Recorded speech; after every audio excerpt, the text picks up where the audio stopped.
Okay, this is the Groove Agent 4 walkthrough, and picking up right where the last one left off. And let me do this. Instead of deleting the track and restarting, let's just do this. Let's reassign this instrument track from Groove Agent SE to Groove Agent. And we'll discard the old changes. And it should pop up the user interface here. Ta-da! Just to keep it clean. Rename that. Alright, so the same basic machine here. The biggest difference you'll notice is that instead of just the one beat agent, we've got slots for 4. So we can load up 4 different agents. It opens up empty, so there's nothing in the pattern pads, nothing in the instrument pads. So again, we're going to load first. I'm going to right click on slot 1, load kit with patterns. This time we get a little more modern load screen, and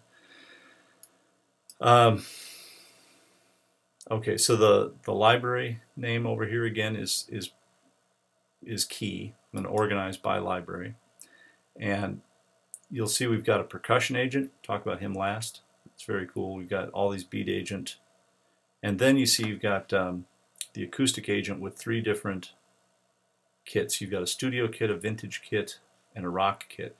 So let's start with the vintage kit. I'm just going to grab this one, Young and Proud. Double click it, and you can see it loading up there. And again, we've got a few more controls on the right side now. This first tab, the load tab, is where is another way to get at what we just did. You can pick stuff straight out of here. The cool part is on the edit tab, and now we have a visual of the drum set. So again, the whole instrument's in, the whole thing's set to instrument mode. So we're talking about working with individual drum sounds. See, the yellow circle on the kick drum corresponds to the yellow frame over here, and you can click on the drum or the pad to hear it. And the higher up on the pad you kick, the louder it fires. But this time, if you want to edit the sounds of the kit, instead of having to play with all those sampler style sort of digital controls, each drum or cymbal has its own set of controls underneath. So we select the snare drum, and you've got 2 different snares to choose from. The big, that one, and that one. And they actually went and got these kits, and they recorded those exact drums, and went to a lot of work to get the sonics right on this. Then you can change your balance of room and overhead mics and how much bleed from the other drums gets in. So if you want a real dry sound, you take the room tone and the overheads down to nothing. Or you could turn those way up and get a real ambient character to it. And that again you can adjust by drum. And the cymbals, you've got controls for choke and stuff. The coolest of the cymbals is the hi-hat, because you can adjust how open or closed it is, how much shank or tips involved. And again, you've got the ambient stuff. So it's a much more sort of straightforward way to, I'm never going to use the word intuitive again with you, but so you've got, tuning for everything here. All kinds of good stuff. And solo mute. Again, you've got you see the MIDI notes and stuff. Now in the full version, all 8 of these banks are now active, and the ones that have orange lights above them have stuff loaded, and the ones that don't are empty. And you can add to this by dragging. You can open up like Media Bay over here, drag samples onto the pads and stuff. But let's get over to the pattern side, which is the really cool part. Again, you've got 8 banks now of patterns. The ones with the yellow lights above them have content. So in this case, bank 1 has your intros and endings.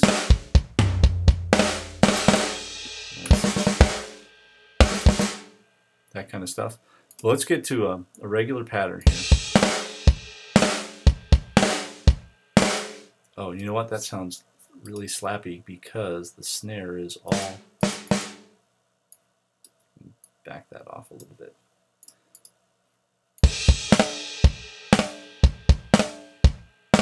Okay, so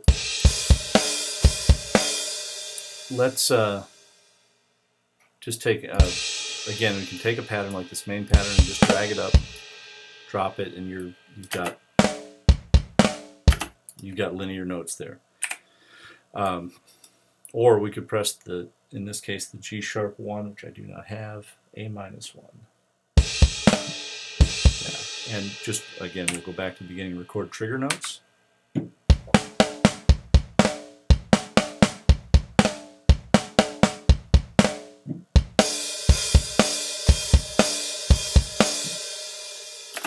Okay, but even cooler is this little XY pad down here. And I guess I should point out we've still got, we've got multiple sub tabs here.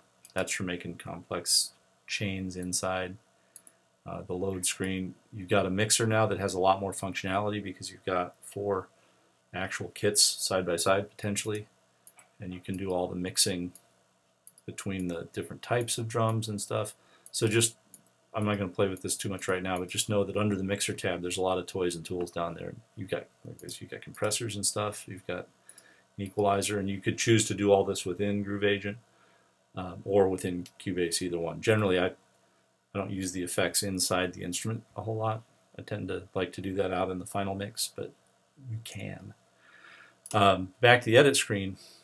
So you've got this XY pad, and what this does is as the pattern is playing, you can change the intensity and the complexity. And to take full advantage of this, you should probably figure on using the trigger note method instead of the drag and drop method.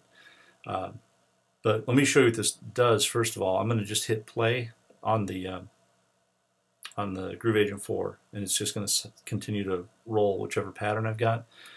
We'll play with the intensity and the complexity. And what's cool about basically the higher the intensity, the louder it's going to be, but it's not just cranking up the volume. They actually sampled these drums at a whole bunch of different steps so that when it's at high intensity, you're actually hearing a playback of a drum that was hit really hard, and if it's low intensity, it was tapped. So let me do that one first.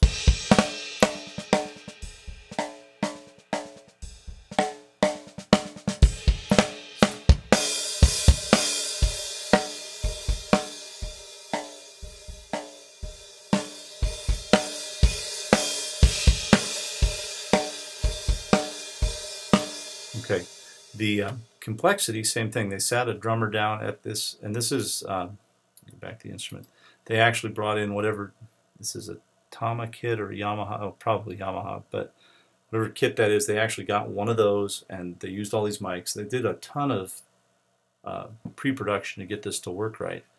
And they had the drummers play this stuff, these patterns in, really laid back and then really kicked out. So as you're moving the complexity slider back and forth, it's going to go and feather in more of the extra stuff. So like this.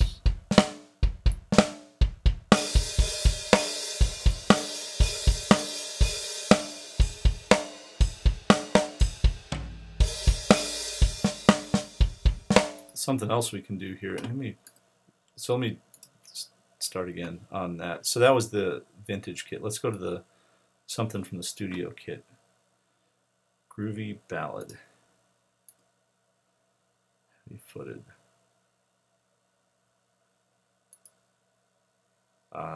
Sure, deep into the ground. We'll just load that one up. And you'll see the drum kit changes color this time.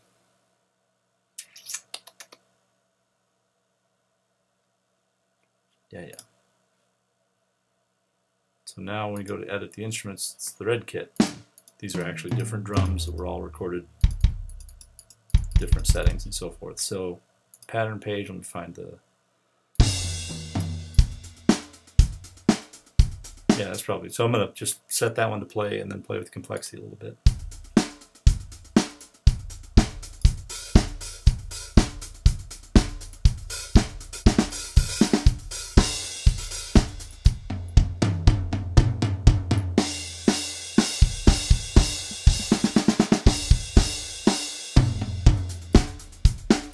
You've got some other options over here, like if the crash gets cloying, you can set that to just on the fills and endings, so it leaves the crash out of the main pattern. The hi-hats, you've got some choices for that to keep that cymbals from driving you nuts. So with that in mind, here's what I want to show you. I'm going to back up to the beginning of the song, and I'm going to record trigger notes. You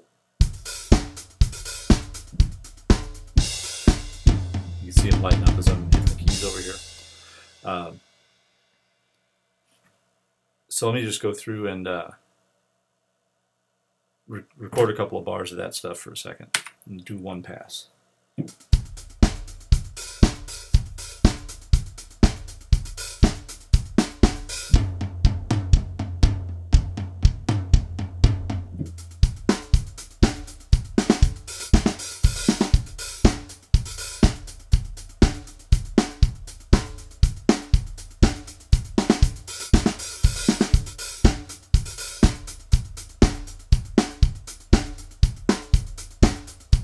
Okay, now I'm going to back up here to about measure 10. This long stretch of that pattern, the D1 pattern, I'm going to turn on the right automation. So Cubase is going to remember everything we do. We're going to make an automation pass, and now I'm going to use the complexity intensity slider to put some variation in there.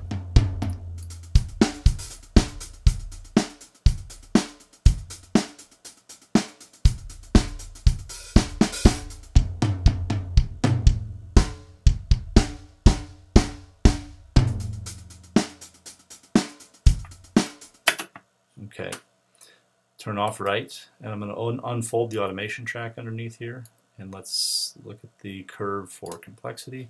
And there you can see it recorded all of my moves on the complexity slider. So I'm going to go back to the beginning and let that play back and watch what happens with the little guy down here.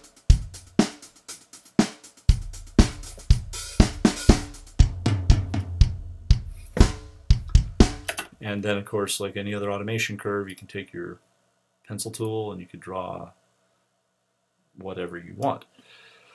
And then we could even unfold another track, the intensity. And we didn't mess with the intensity this time, but we could certainly write in our own intensity so that it goes up as the complexity goes up, and down is kind of how a real drummer might do it. So he's kicking it out when he's getting into it, and vice versa.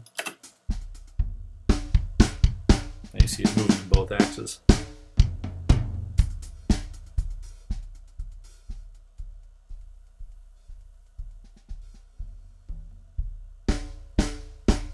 Okay, not the most musically useful, but you get the idea. And of course, if you don't like that, you can edit it. You can grab all those points and you can delete them, all sorts of stuff.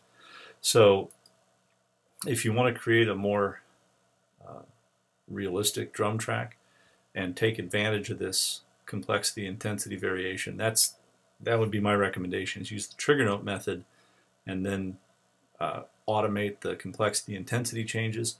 And then as your song evolves, if you decide, well, I want the drums to hang back a little more there, you could just go into your your complexity track and say, no, that's too much. Let's just pull it back for the chorus and have it come up a little more. And there's going to be those subtle changes in what's being placed or what's being played. So that's my recommendation on how to use that the most effectively. Of course, you don't get this until you upgrade to the big version, but that's worth every penny. All right, let's nuke all of this stuff. Just turn off the automation. We get rid of that. Back to the top, and so you've got three different drum sets: the studio kit, the vintage kit, and the other one. I forget what they call them. You've got I guess the acoustic rock kit, studio kit, vintage kit. Then your other option here, if we load kit with patterns and we look at the library name, let me find percussion stuff. Alright, so here's a whole bunch from here down to here. No, it's not letting me pick out more than one. But you see all the ones that come from the library percussion agent. If we take something steady, cool, sounds good. Let's try reggae, jamming offbeats. Load that one up. Instead of a drum kit this time, what we're going to get is a whole host of percussion instruments. And again, let's put the whole machine into the instrument mode, and then the edit, and look at this. So you've got, and the claps crack me up, so you can make that like a large group, or just like a single hand clap.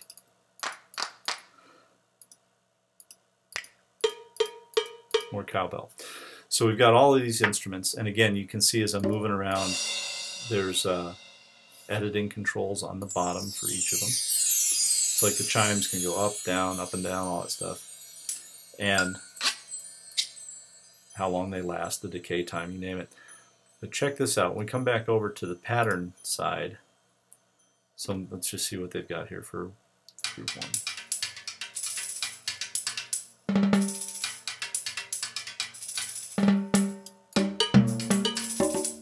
And I should point out, the whole idea here is you can load up like a couple of drum kits and the percussion agent and really get this, I mean, going crazy if you wanted to. They can play side by side. That's why there's the 4 slots up there. But, yeah, that would work. So instead of an XY controller here, if you look, you still have complexity and intensity controls, but they're per instrument. And I think the idea there is so that, because in a percussion setup, you'd probably have a different player on each of those instruments so that you can change stuff. So let's do the same thing here. Let me find a E sharp 1. E sharp -1. Okay, so there's groove 3. Let me just record several measures of that. And you know what? Let's do this properly. I'm going to have the restart mode. I killed it. I hit delete on the wrong setting. Okay. Maybe we'll just use groove 4. That'll work. That disappeared because I had it highlighted when I hit the delete key. Never mind. We'll have this set so that it jumps on the measure. And I'll throw on the click track so that I come in cleanly.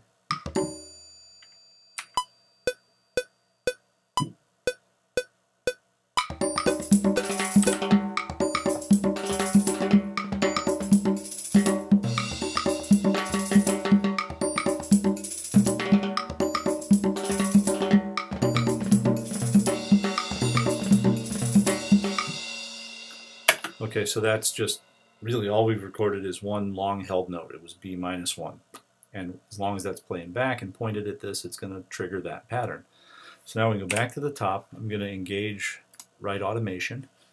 And this time through, I'm going to play with the complexity sliders on the active. And if you look real close, you can see the yellow lights are on next to the claves, the conga, the tambourine, triangle, timbali fills, meaning that this particular pattern is using those instruments. And the ones that are grayed out aren't active.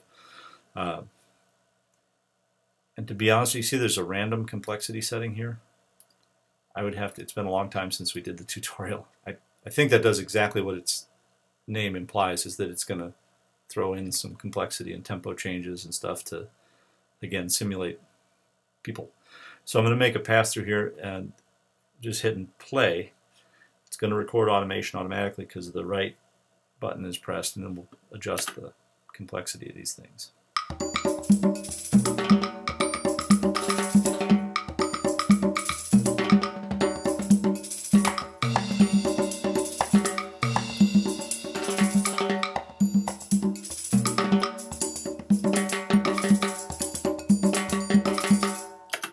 Okay, turn off right. I'm going to unfold that automation curve, and you can see these are the, what did I play with there? The claves and the triangle, what have you.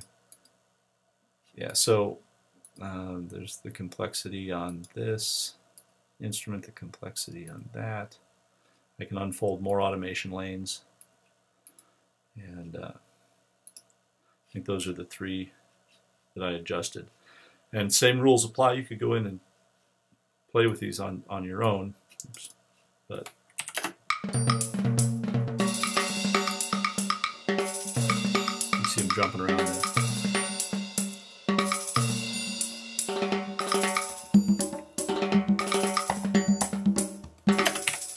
So just to prove how it works, I'm going to fold up all that automation, and let's load this guy up.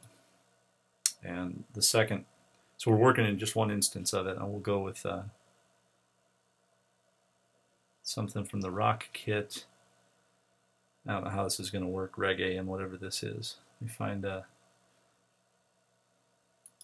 yeah, sure. So we're going to load up an acoustic kit with a pop pattern.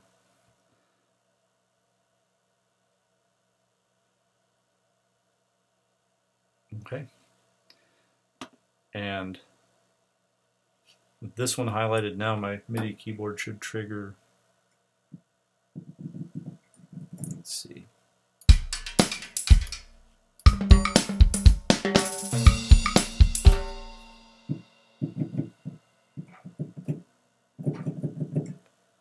It's not. I'll tell you what we can do here.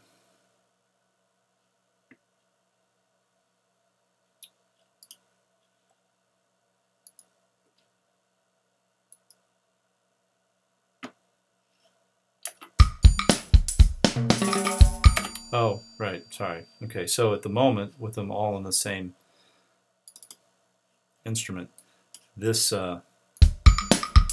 this note, this B1, is going to trigger patterns, the primary pattern in both the percussion agent and acoustic agent simultaneously. And this isn't really, it would take hours to get them lined up to where they really sync correctly, but you get the idea here.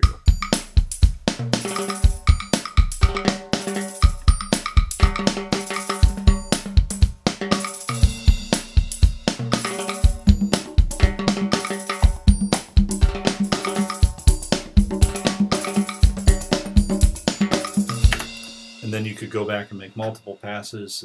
So really, I mean, you could, if you knew that your primary groove on both of those worked for a long time, you could just record, just take a pencil tool and draw, you know. That's great. 10 minutes of B0, and then do all of your stuff by automating the complexity on the different instruments and things. And you can have an unlimited number of automation lanes, so you could really do a lot of neat stuff with that. So, okay, a little bit long, but you get the idea. This should get you off and running, lots to play with, and encourage you to buy Groove Agent 4 because that's where all the really cool stuff is. All right, see ya.